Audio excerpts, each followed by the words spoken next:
Hi there, it's Julie Reid here from Portfolio Oomph coming to you this Thursday lunchtime. We're a little bit later than we anticipated this week. Sorry, it's about 1:15. Hopefully you're on your break and you're managing to get a bit of time off to listen to us today.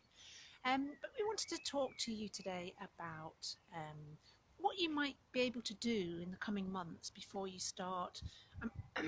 Excuse me, I'm assuming you're applying for art college next year now. We've got through to May. I'm anticipating that most of you are probably doing exams just now, and then you'll be starting your academic year come August, September time, and you'll be applying this coming sort of November, December, January time for entrance to art college in 2019. So not wanting to burden you with stuff of what you can be doing over the summer holidays. Have a nice summer holiday and have a break. However, it is really good if you can think ahead a little bit and start to think about the kinds of things that you can be doing over the summer, over the coming months after your exams have finished, that might help you to get your portfolio together, but also just build that experience and build that knowledge. So and that's the kinds of things really that you possibly should just be doing anyway. So I just wanted to go through a few things that will help you. What I would say to any student applying for any subject, maybe not photography and film and TV, but if you're applying for any of the fine arts subjects or if you're applying for the design subjects, what I would try to do all the time is to spend your time drawing. This can be in a sketchbook, can be on paper.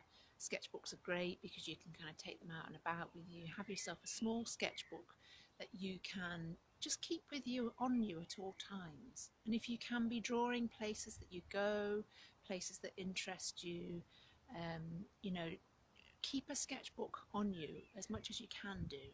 And just use the time to enjoy sketching.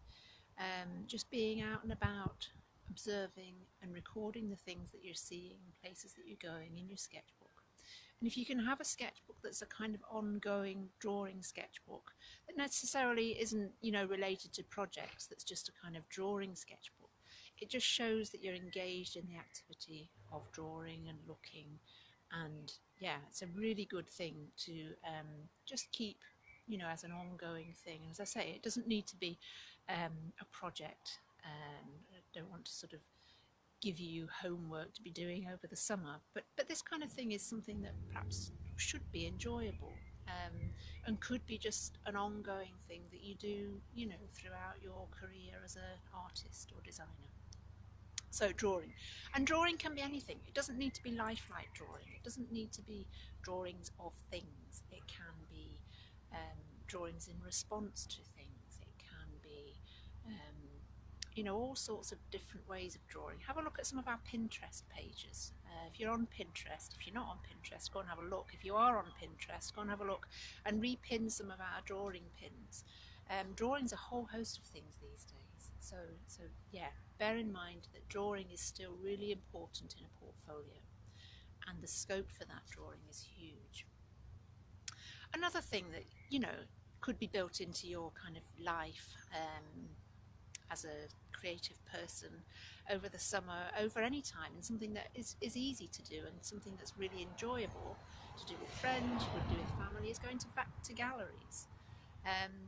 I'd encourage everybody to go to galleries, contemporary galleries if possible, so trying to find galleries where they're showing not necessarily old masters, but what's happening in the world today, what's happening in the contemporary world today.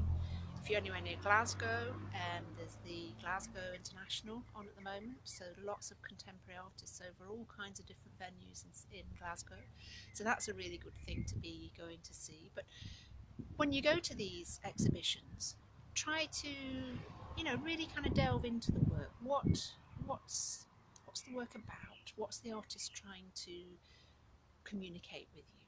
Is there any literature? Is there any interpretation material that you can pick up? And to try and keep an evidence of this kind of gallery visits in your sketchbooks, because if you've been and you've not noted it down and you've not picked up any materials anywhere, there's no evidence to the tutors, to the colleges, that you've actually been. You can say you've been.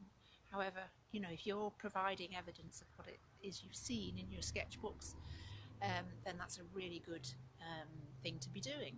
And it's going to feed you, it's going to nourish your own creativity if you can get out to galleries throughout, well, all the time, whenever you can. I mean, any day that I have off, which is not that often these days, but any time that I, you know, have spare time, I often go to galleries. Okay, something else. Many of you, I'm sure, will be working over the summer. You maybe have a job over the summer. You'll be wanting to earn money perhaps, or you are perhaps building voluntary work that you're doing to try and build, you know, some experience for your CV and that kind of thing. But yeah, if you have a job, then is that something that could influence what it is you do in your portfolio? You know, hopefully you have a job that's quite interesting. If you don't have a job that's quite interesting, then maybe that's scope for doing a project about a really boring, mundane, repetitive job.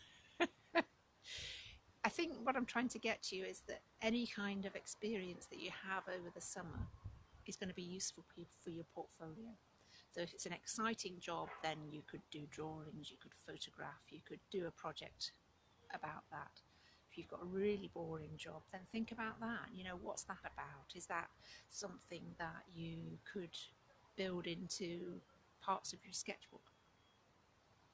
And the final thing I wanted to talk to you about, which is something that I touch upon on this course that I'm going to talk to you about, is to, you know, really kind of start to think about what makes you tick.